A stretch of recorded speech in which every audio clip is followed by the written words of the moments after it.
acting FAA Administrator Billy Nolen has announced that he intends to step down from the position this summer. The announcement comes shortly after Denver Airport CEO Phillip, President Biden's first nominee for the position, withdrew from the appointment process at the end of last month over questions about his level of experience in the aviation industry. For the drone industry and aviation in general, the last few years have been plagued by a lack of long-term leadership and series of emergencies that have required the agency to focus on putting out fires. FAA Administrator Michael Huerta, nominated by President Barack Obama, served from 2013 to 2018. Acting Administrator Dan Elwell served from January 2018 until Steve Dickson, President Donald Trump's nominee, was confirmed in July of 2019.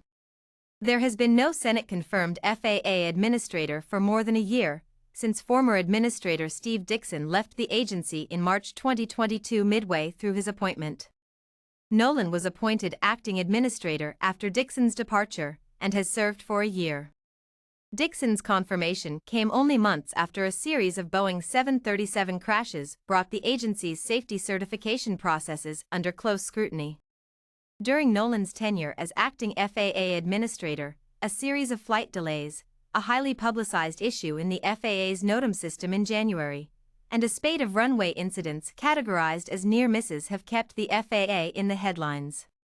In a memo to staff, Nolen named, as did Steve Dickson, the need to focus on his family as his reason for leaving. But now it is time for a new captain to guide the FAA, writes Nolen. As President Biden looks for a new nominee to fill the position, FAA reauthorization also looms. The House finished a March series of hearings about aviation safety, consumer flight experience, and the future of aviation in the U.S. Between 2012 and 2018, the agency lacked a Senate-approved reauthorization and funding package. Operations continued under a series of last-minute extensions.